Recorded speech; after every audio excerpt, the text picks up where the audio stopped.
My darlings, do you think modern divorce is hell? Lawyers, alimony, splitting the mortgage on a one-bedroom apartment, and fighting over who gets to keep the favorite cactus? Oh, please, you simply don't know how lucky you are. Say thank you to the universe that all you have to do is drop off a piece of paper at the registry office or court. Our ancestors were creative people, completely free of complexes and lawyers. Divorces and weddings in the past felt more like a mix of a circus, gladiatorial combat, and a livestock market. A wife could be led by a rope around her neck and sold for a pint of beer. And to prove male impotence, a husband had to demonstrate his talents in front of a live committee of priests. Marriage is a union of two people to jointly overcome problems they wouldn't have had if they hadn't gotten married. Today, with a heavy dose of our signature Odyssey sarcasm, we are going to break down 11 of the wildest, most absurd, and hilarious historical laws about marriage and divorce. Men, hold on to your chairs. Ladies, rejoice that you were born in this century. Let's go. Fact number 1. Selling your wife at the market. English pragmatism. Let's start with good old England in the 18th and 19th centuries. Back then, a divorce cost an absolute fortune. Only a lord could afford one. So what was a regular working-class guy supposed to do if his wife nagged him and the love was gone? Genius lies in simplicity. The husband would tie a halter or rope around his wife's neck or waist, like a cow, lead her to the local livestock market, and put her up for auction. This isn't a joke. It was a semi-official custom. The town crier would shout, "Wife for sale, healthy, knows how to brew ale, starting bid is 1 shilling. And do you know what the funniest part is? The wives were usually 100% on board. The buyer was typically her new lover, and they had planned the whole thing in advance. The husband got a buyout, sometimes just a pint of good ale. The wife got a new man, and everyone walked away perfectly happy. No courts. In Odessa, they'd say, "Monya, why pay a lawyer when we can profitably hand Sarah off to the neighbor and still have money left for beer?" Pragmatic, cheap, but from the outside, an absolute surreal nightmare. Fact number 2, the marital duel, German romance. Meanwhile, in medieval Germany, family conflicts that couldn't be resolved peacefully were settled by combat. Literally, there was an official law for trial by marital combat. To level the playing field between a strong husband and a weaker wife, the court invented some genius rules. The man was placed in a waist-deep hole. He was handed a wooden club, and he was not allowed to climb out. The wife, however, was completely free to move. She ran around the hole, and her weapon was a rock weighing a few pounds, tied inside the long sleeve of a shirt or a sack. Picture this. The husband is in a hole trying to swing a stick, while the wife is swinging a boulder like a sling, trying to crack her beloved over the head. Whoever surrendered or passed out first lost the court case. If the husband lost, he could be executed. If the wife lost, she could be buried alive. Now that is motivation to save a family. After rules like that, the phrase, "I'm going to kill him," had genuine legal weight. Fact number 3, the bedroom jury, the French Congress, France, 16th and 17th centuries. A wife files for divorce claiming her husband is, let's just say, failing to fulfill his marital duties in the bedroom. And since there can be no heirs, the marriage is invalid. The husband naturally yells, "This is slander. I am a stallion." What does the court do? It orders a trial by Congress. This was an official procedure to test a man's virility. The couple was locked in a bedroom, and surrounding the bed was a live committee, judges, priests, midwives, and doctors. They stood there with candles, staring intently and taking notes. The man had to prove his capabilities right then and there, in front of a crowd of respected professionals. Naturally, 99% of normal men experienced such intense stage fright that they couldn't do a thing. "Come on, Jacques, show us your power," shouts the bishop, and Jacques is just terrified. Because of this absurdity, marriages were annulled left and right, and disgraced men fled to monasteries. It was only abolished in 1677 when they realized they might lose the entire male population to public humiliation. Fact number 4, bad breath as grounds for divorce, Wales. We often complain about strange laws from the past, but in medieval Wales, under the laws of Hywel DDA, There was one clause that deserves a standing ovation. A woman had the full legal right to file for divorce and take all her property with her if her husband had bad breath. Yes, indeed, halitosis was legally equated to a severe illness or infidelity. If a guy didn't clean his teeth, ate garlic like there was no tomorrow, or just had stomach issues, the wife would go to the judge and say, "I am not sleeping in the same cave as this dragon. I am suffocating." And the judge would say, "The law is on your side, madam. Take the house and the cow." It's brilliant. Imagine if that law existed today. Toothpaste and gum sales would skyrocket by 1,000,000%.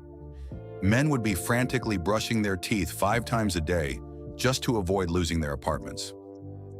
Fact number 5, Roman divorce, give me the keys. The Romans were strict, state-minded people, but they hated bureaucracy when it came to family matters. In ancient Rome, to get a divorce, you didn't need lawyers, paperwork, or even a reason. A man simply had to say one phrase in front of witnesses. Tuas res tibi habito. Translation, take your things and go. After that, he just took the house keys away from his wife. That was it. The marriage was over. The woman packed up her tunics and beads and went back to her father. True, later on, Roman women gained equal rights and could also tell their husbands, "Take your sandals and get out."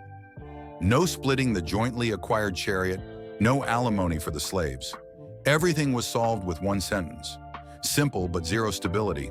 Today you're a patrician's wife, tomorrow you forget to salt the soup, and you're walking barefoot past the Colosseum. Fact number 6, the bachelor tax, the tax on eggs. If getting divorced was easy or funny, not getting married at all was treated as a crime. In many cultures, bachelors were hated at a state level. In Sparta, for example, if a man didn't take a wife by a certain age, he was stripped of his civil rights. In the dead of winter, he was forced to strip naked and march through the main square, singing a humiliating song about what a useless piece of meat he was for his country because he wasn't producing soldiers. In the USSR, starting in 1941, there was the famous tax on bachelors. Men and childless women had to pay 6% of their salary to the state simply for not having kids. The people aptly nicknamed it the tax on eggs. The government was literally climbing into your bed saying, "Don't want to marry for love? You'll pay for it in rubles." Fact number 7, the shame of the henpecked husband, Charivari. This fact is purely painful for any modern man.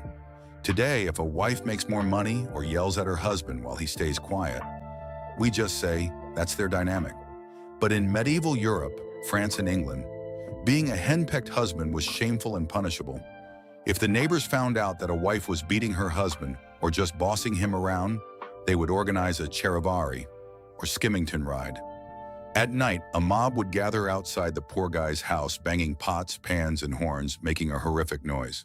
They dragged the husband into the street, forced him to sit on a donkey backwards, handed him the donkey's tail, and paraded him through the village while throwing rotten vegetables at him.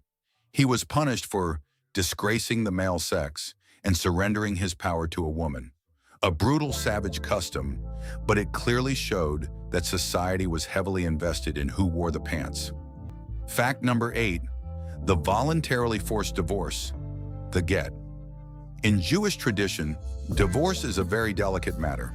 Only the husband has the right to give his wife a get, a document of divorce. If the husband is stubborn and refuses to give her this paper, the woman becomes an eguna, a chained woman. She cannot remarry and she cannot have legitimate children. She is tied to him forever. So what if the husband is a scumbag who is just torturing her? The rabbis came up with an incredible legal loophole. The law states that the husband must grant the divorce voluntarily. So the rabbis would hire some tough guys to track the husband down, tie him to a post, and beat him with sticks until he screamed, "Yes, I voluntarily want to give her a divorce." Now that is what I call voluntary consent. Consent achieved with the help of a sturdy stick is the most reliable consent in the world. Fact number 9, the blacksmith priest running to Gretna Green. What do you do if you love each other, but your parents won't consent to the marriage? In 1753, England passed a strict law. If you were under 21, you could not marry without your father's permission. So love-struck teenagers from all over England started fleeing north to Scotland, where this law didn't apply. The first village across the border was Gretna Green. Under Scottish law, anyone could conduct a marriage. You just had to declare your intentions in front of 2 witnesses. And who became the premier wedding registrar? The local blacksmith. He stood there in his dirty apron, hammer in hand, struck his anvil, and pronounced the teenagers husband and wife. He forged not just horseshoes, but the bonds of matrimony. Rich girls fled in carriages, chased by furious fathers with pistols. But if the blacksmith managed to strike the anvil in time, boom, the marriage was legal. The dirtiest forge became the symbol of the most desperate love and freedom in Europe. Fact number 10, the bride auction, the Babylonian startup. Let's travel to ancient Babylon. Herodotus described their marriage law, which modern economists would call a genius startup. Once a year, all women of marriageable age were gathered in the town square. An auctioneer would bring the most beautiful girl on stage. Rich men would start bidding, handing over bags of gold for the beauties. Then the interesting part started. Where did that money go?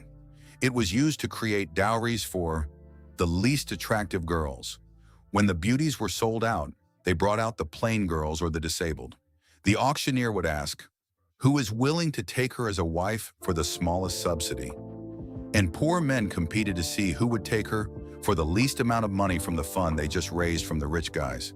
They sold beauty and paid people to marry the unattractive ones. It is absolute communism and a genius redistribution of wealth. No woman was left a spinster. Modern Tinder is sweating nervously in the corner. You sit there for free with 0 results, but in Babylon, you either walked away with a rich husband or startup capital. Beautiful. Fact number 11, divorce by postcard in the newspaper of shame, USSR. Let's finish up close to home. In the 1920s in the USSR, right after the revolution, they decided to destroy the old institution of the family. Divorce was made incredibly easy. A husband could just walk to the post office and send his wife a postcard. I am divorcing you. The wife found out she was no longer married from the mailman. No courts, no arguments. But 20 years later, under Stalin, the government panicked. The country was falling apart. So they introduced a new law that became an absolute nightmare. To get a divorce, you had to pay to publish an announcement in the central city newspaper. Ivan Ivanovich is initiating divorce proceedings against Ivanova Anna. This newspaper was read by all your neighbors, your factory co-workers, and the local party boss. Your entire communal apartment discussed your private life over their morning tea. You could be dragged into a party meeting and publicly grilled. Why are you abandoning your wife, comrade? The shame was so intense that many couples despised each other, but stayed living together just to avoid ending up on the pages of the newspaper of shame. Well, my darlings, have you exhaled yet? The next time you complain about modern registry offices, bureaucracy, or alimony, just remember that you don't have to fend off your husband with a boulder from a hole. You aren't being led to a livestock market on a rope, and you don't have to prove your virility to a bishop. We live in the most comfortable, humane, and free time in history. Today, marriage is not a survival transaction. It's a conscious choice, and a divorce is not a village-wide disgrace, but a chance to start over. As Mikhail Zhvanetsky said, a normal person in our country reacts to their surroundings in only one way: they drink. An abnormal person also gets married. Just joking, of course. Get married, love each other, but most importantly, respect one another.